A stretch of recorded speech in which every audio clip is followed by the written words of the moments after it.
Rape is a four-letter word no one likes talking about. In fact, you're probably uncomfortable right now just hearing it. Imagine the hundreds of thousands who have lived it. Whether you realize it or not, you know a rape survivor.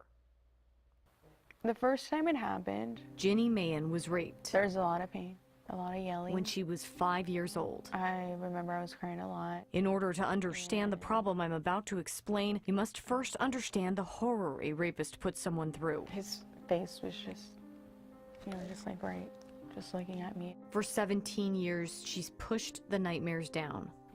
It happened like multiple times. Her attackers knew each other. He was in my room and the second gentleman comes in and he's like, "What are you doing?" And it's like, what a stupid question. What do you mean? What is he doing? Like, he's raping me. That's what he's doing. I'm gonna say something. I'm gonna tell my mother. And he started laughing. He said he would tell my mom about me wearing her shoes. And that's why. She was afraid her mom would be mad about the shoes. So she kept silent about multiple rapes from preschool to first grade. And, you're so little, you don't understand. Ginny never got a rape kit, but so many others who do feel just as lost.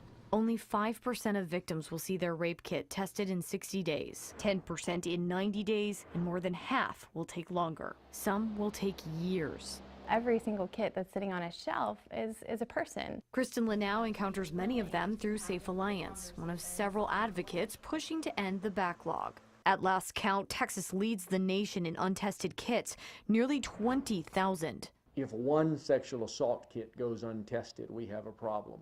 Representative Roland Gutierrez is trying to get the state's attention. What does that say to the victim? I'm sorry, but we didn't test this rape kit. What does that say to them? And so I think that what it says is the state of Texas doesn't give a damn. And that's just a shame. Shame on us. We have to do better. How did we get here? In 2011, Texas passed a law requiring kits be sent to labs within 30 days. The law also required a count of the backlog. They found 20,000. So they put up $11 million to test all the kits. Fast forward to 2017, there are 3,600 of those kits left. But that doesn't count all that we've built up since 2011, which number in the tens of thousands. State Representative Donna Howard has been working for years to end this problem for good. Where did we go wrong? The numbers that we're talking about here are unfortunately astronomical. We are looking at testing kits from the early 1990s. 90s, going on 20 years? Yeah, absolutely. The fact that we haven't tested thousands of rape kits across the state is criminal in and of itself. Except it's not. There's no law requiring kits be tested within a certain amount of time, just when feasible. House Bill 1171 sought to change that to 60 days. It failed because it's an unfunded mandate. In other words, it would have required labs test the kits whether or not Texas picked up the tab. Who's responsible for this issue? I believe that it's the legislature, that we as legislators, when we look at the budget, determine what the priorities are whenever we fund them. And while State Representative Victoria Nyave is happy the House Appropriations Committee added $4.2 million dedicated solely to ending the backlog, it's not enough. Kits cost anywhere between $500 and $2,000 each. So testing 20,000, for example, would cost the state $10 to $40 million. Even if the money was there, Greg Cox with the Travis County District Attorney's Office tells me the state doesn't have the capacity. There are only so many scientists even qualified to do this kind of testing, only so many labs. There are 19 labs in Texas, and in Austin, the Shutter DNA Lab's pending cases flooded the market. We didn't understand potentially the gravity or the depths of challenges that we had. At the last audit, Austin Police Department's Assistant Chief Troy Gay counted more than 2,500 cases awaiting DNA testing. 2/3 of those are sexual assault kits. And testing them could also ensure your safety. The DNA in these kits is often connected to other unsolved cases, identifying repeat criminals living in our communities or exonerating the innocent.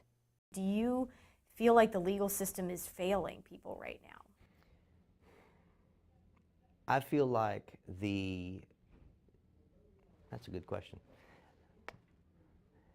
I think the legal system is doing the best it can to cope with this very real, very large problem. These people are still alive. I want justice, and I want them to pay for what they did. Who's at fault here for this whole debacle? I don't think we can place it on any one party or any one system. I think it's a variety of factors. I think society ignores sexual violence. Like with Jasmine Hernandez, she's the only survivor to come forward publicly in the Baylor sexual assault scandal. It's not just neglect at this point, it's a complete turnaround of the culture within the administration of the school. Baylor police turned her away because it didn't happen on campus. She went to see a psychologist. They told her they were booked through the entire semester. There's this whole group of us that are kind of getting left behind. It's just this kind of re-amplification of the knowledge that they're really not doing anything to fix the damage. Women were threatened with their scholarships. Women were threatened of expulsion because while they were getting raped, if they were drinking at a party, the university had a problem with that. 125 reported cases. Hernandez's attacker is one of only 2 Baylor students to be convicted, and the other case has been overturned on appeal. I feel very lucky that my case worked out. Did you catch that? A rape victim says she feels lucky just because her predator sits in jail, while so many others don't. I think it definitely scarred me for life. It changed a lot of things for me. Because she didn't report her rape, Ginny may never get justice like Jasmine. But neither will any other victim who did report, whose kit sits collecting dust. So here's your takeaway. Even at 20,000 kits, it would cost the state a maximum of $40 million. We're spending $4.2 of the state's $218 billion budget. That would be 0.02%. More money is spent on enforcing bingo laws, film and music marketing, and beautifying the Capitol. It's not if these lawmakers have the money, it's what they choose to spend it on.